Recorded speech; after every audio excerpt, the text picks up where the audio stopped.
வணக்கம் ஃப்ரெண்ட்ஸ். சுவாமி விவேகானந்தரின் வாழ்க்கையில் நடந்த ஒரு சம்பவம் நம்ம அனைவர் வாழ்க்கையிலையும் பயன்படுத்தணும் அப்படின்னா நம்ம வாழ்க்கையில் வெற்றி பெறலாம். அது என்னன்னு இந்த கதைக்குள்ள போய் பார்க்கலாம் வாங்க. சுவாமி விவேகானந்தர் அமெரிக்காவில் ஒரு இடத்தில் தங்கி இருந்தார். அங்கு ஒரு நீரோடையும் அதற்கு மேலே மேம்பாலம் ஒன்றும் இருந்தது. ஒரு நாள் சுவாமி விவேகானந்தர் நீரோடை கரையில் நடந்து சென்று கொண்டிருந்தார். அங்கு இளைஞர்கள் சிலர் முட்டையோடுகளை துப்பாக்கியால் குறிவைத்து சுடுவதற்கு பயிற்சி செய்து கொண்டிருந்தார்கள். அவர்கள் ஒரு நூலில் முட்டையோடுகளை கட்டி நீரோடையில் மிதக்க விட்டிருந்தார்கள். அந்த நூல் நீரோடை கரையில் இருந்து சிறிய ஒரு கல்லில் கட்டப்பட்டிருந்தது. நீரோடை நீரின் அசைவுக்கு ஏற்ப நூலில் கட்டப்பட்டிருந்த முட்டையோடுகள் அசைந்து கொண்டிருந்தன. இளைஞர்கள் பாலத்தில் நின்று ஓடை நீரில் அசைந்து கொண்டிருக்கும் முட்டையோடுகளை சுடுவதற்கு பயிற்சி துப்பாக்கியால் முட்டையோடுகளை சுட்டார்கள். ஆனால் அவர்கள் வைத்த குறி தவறிப்போய் கொண்டே இருந்தது. ஒரு முட்டையோட்டை கூட அவர்களால் சுட முடியவில்லை. இளைஞர்களின் இந்த செயலை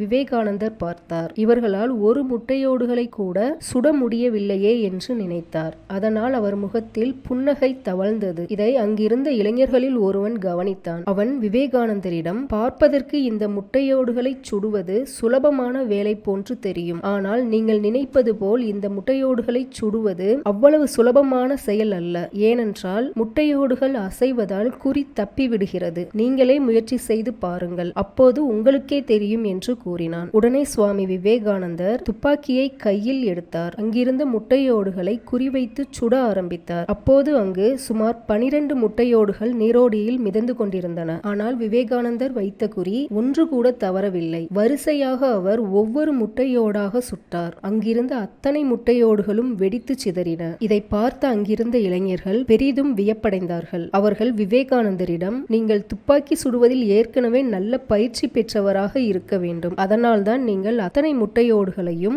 ஒரு குறி கூட தவறாமல் சுட்டீர்கள் இல்லையா என்று கேட்டார்கள். அதற்கு விவேகானந்தர், என் வாழ்நாளில் இன்றுதான் நான் முதன்முறையாக துப்பாக்கியை தொடுகிறேன் என்றார். ஆனால் அவர் கூறியதை இளைஞர்களால் நம்பவே முடியவில்லை. அப்படியானால் ஒரு குறி கூட தவறாமல் உங்களால் எப்படி முட்டையோடுகளை சுட முடிந்தது என்று கேட்டார்கள். அதற்கு விவேகானந்தர், எல்லாம் மனதை ஒருமுகப்படுத்துவதில் தான் இருக்கிறது. மனதை ஒருமுகப்படுத்தி செய்யும் எந்த ஒரு செயலும் வெற்றியை தரும் என்று பதிலளித்தார். மேலும் சுவாமி விவேகானந்தர் மன ஒருமைப்பாடு பற்றி இவ்வாறாக கூறியிருக்கிறார். வெற்றியின் ரகசியம் மனதை ஒருமுகப்படுத்துவதில் தான் இருக்கிறது. உயர்ந்த மனிதனையும் தாழ்ந்த மனிதனையும் ஒப்பிட்டு பார். இருவருக்கும் உள்ள வேறுபாடு தங்கள் மனதை ஒருமுகப்படுத்துவதில் தான் இருக்கும். மனதை ஒருமுகப்படுத்தும் ஆற்றல் வளர வளர அதிக அளவில் அறிவை பெறலாம். ஏனென்றால் மனதை ஒருமுகப்படுத்துவதுதான் அறிவை பெறுவதற்கு உரிய ஒரே வழி என்றார் சுவாமி விவேகானந்தர். நாமும் நம்மளோட வாழ்க்கையில